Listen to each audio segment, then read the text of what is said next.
I was a student at the Vinyasa Yoga School. I've just finished a 200-hour course and I'm starting with Guruji. Namaste. Namaste. And I thought it would be nice to get more insight into what has passionately created this mass array of yoga schools that he's so passionate about, and learn more about Rishikesh and the origins of yoga as well. So nice to have you here. Yes, Mali. Happy to be here to talk with you. It's been very nice to be here as well and share some of your energy and some of your wisdom.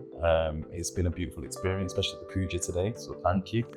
There's so many things I could ask you. I've explored Rishikesh on a human level, sat with locals, been to a wedding. I've really tried to delve myself even in a few Hindi words, and people laugh at me, I still can't pronounce them. But one thing I noticed as well, this is like coming home. Regardless of where I went, it felt like coming home. And I think this is partly your energy that has created this space. What makes you so passionate about creating spaces that feel like home? I want to make this place a home for whole world, because yoga believes on one family. That's family of the world. Yeah. What fascinates me, because yoga is the only thing remain in the world that exclude none, include all. That's true. That's why I love yoga and I teach yoga, and my life is completely dedicated to yoga, because through yoga I connect with the whole world. We have a saying in Jamaica, we say I and I, meaning that we are one. Yes. And that's how we don't say hello, we don't say hey, we just say I and I. It just relates to the philosophy of the Rastafarians as well. And you hold that same essence, that same peace, that same happiness. Actually, Jamaica is the old Jamaican culture, African culture, and the Indian, the culture of is very similar. No? Very similar, my master's, when he was going to Africa and when he was coming back, he was telling the stories of Africa, and it was so fascinating. And how people follow the very nature and how their knowledge is very beautiful with the nature, no? Yeah, and it's an idle life. And, even in the African culture, they have something called Kemetic yoga, which is an old form of yoga as well. And they practice what the Sphinx would look like as well. And it's always connected with me to be in India. I went through a tough time in a relationship to end up here. And I was divinely brought to yourself, and I understand why. I've always been protected by the divine itself. So, your energy is magnetizing. And thank you. I think everyone's appreciating the fact that we get to sit in your presence, and even being on the beach and experience your level of wisdom in regards to yoga as well. There's questions about what makes you so happy. Everyone's really thinking like, what makes you so happy? I get told off a lot because I'm always too happy, and I do relate it to the breath. But you show happiness in everything you do. You show enjoyment in everything you do. What makes you like that? I am happy because I stay in this moment. Yes. I not think about the future and the past. I never mind think about the past and future. Happiness is gone, because happiness only can stay in this moment. Past is just a teachings, a learnings. History, you can learn something from your experiences, but you have to live not in the future or in the past. You have to live in the present moment. So when I see some people in front of me, situation in front of me, time in front of me, I love either it is a stressful or painful moment or negative or positive person. Yes. I have to live with them. No? So when I live with them, so I have to live better. Yes. Different things. Yes. Right? So living present moment bring happiness, and I try to accept everybody, every situation, every person as an opportunity, as an part of my life. So I take it easily. So that makes me happy. Happiness for me is when I think about the physical entity, then always there is ups and downs. But my real nature is Satyam Shivam Sundaram, truth, bliss and consciousness. I Atma, I am consciousness, I am awareness. No matter what changes happen outside, I remain same always. So if I think about, if I realize this, my nature, I'm happy. If I forget this nature, I'll be unhappy. There's different paths. And that's interesting because one thing I noticed being, in the West, from England in a sense, there's a lot of yoga facilities around, and I believe a lot of these people tend to practice asanas and asanas and asanas, and they can do everything that looks great on camera. But the problem is it creates some form of spiritual ego.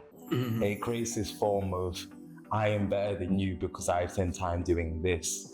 And coming here as well, I always thought maybe I'd get the authentic view of it because true yogis don't hold ego. And I wanted to see what the essence was that takes the aggression out of their character, but keeps the power and the strength and the practice and the discipline that you install in the rest of the students here.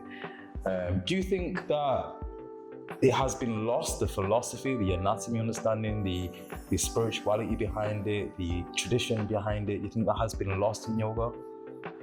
Actually, physical exercises, yoga postures brings competition and brings aggression because they are completely body oriented yoga practice.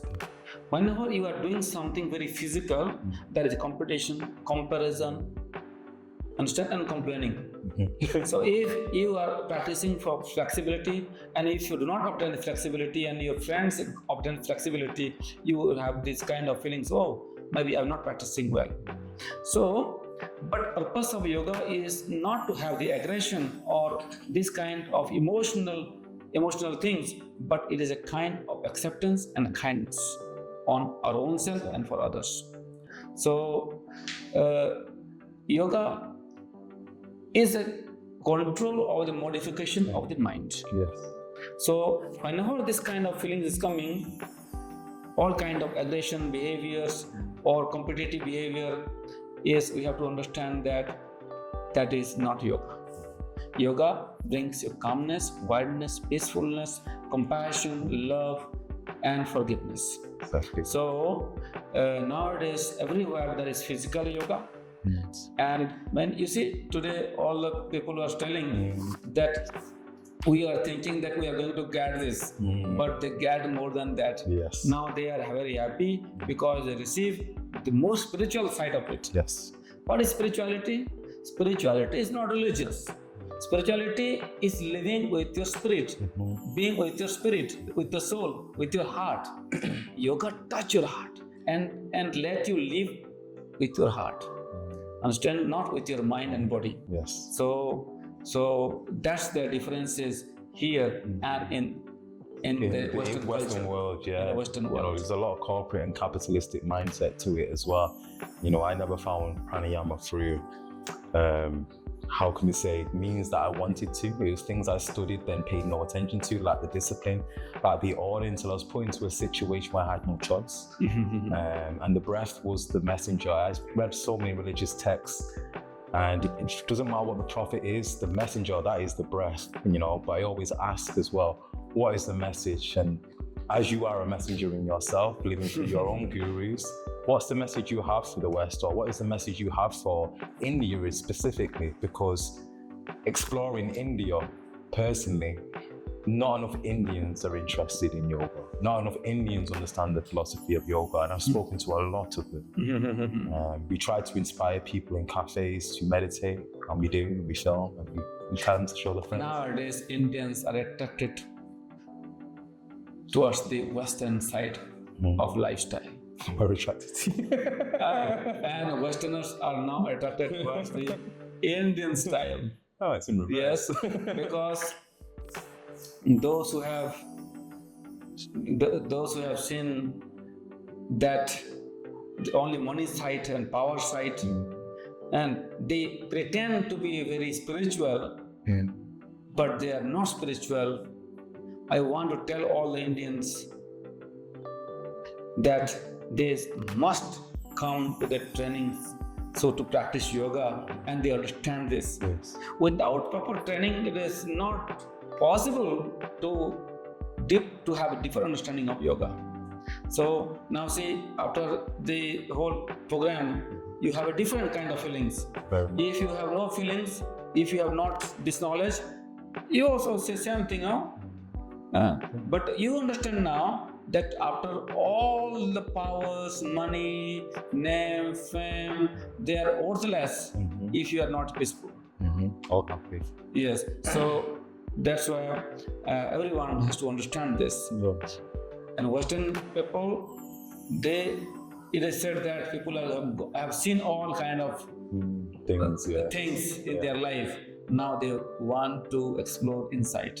Yeah, I actually think as well, it's so abundant here that you can't appreciate it in a way. Yes. Where the West is deprived, so we desire it. It truly takes a massive step to travel to India, considering the stigma around India, which is not necessarily true. Every Indian person I've met is lovely. The situations where you will be stared at, you say hello, and I say either kita paysan at a shop, or if I say namaskar instead of namaste, the face changes instantly. Yes. And they get a smile, conversation. Indians say hi. Yeah. I say namaskar. I say namaskar. And they do that.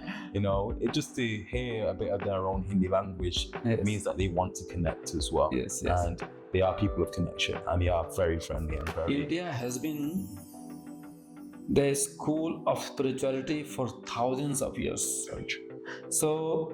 So, and this is the place of spirituality. Without coming to India, it is not possible to be spiritual. Not easy to be spiritual. Not easy, yeah. Everybody is spiritual. Yes. Everybody can practice yoga everywhere. But when you come to India, stay in the Himalayas for a while and practice something, it will be different.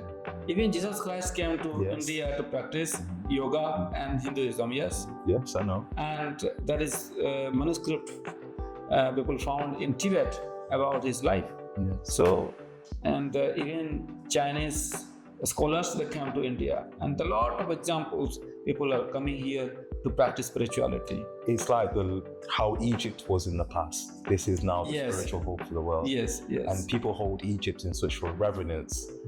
India should be held in the same way. And I can be testament to that. So I do appreciate it. Nice, Bon Mali. And this is Masaki.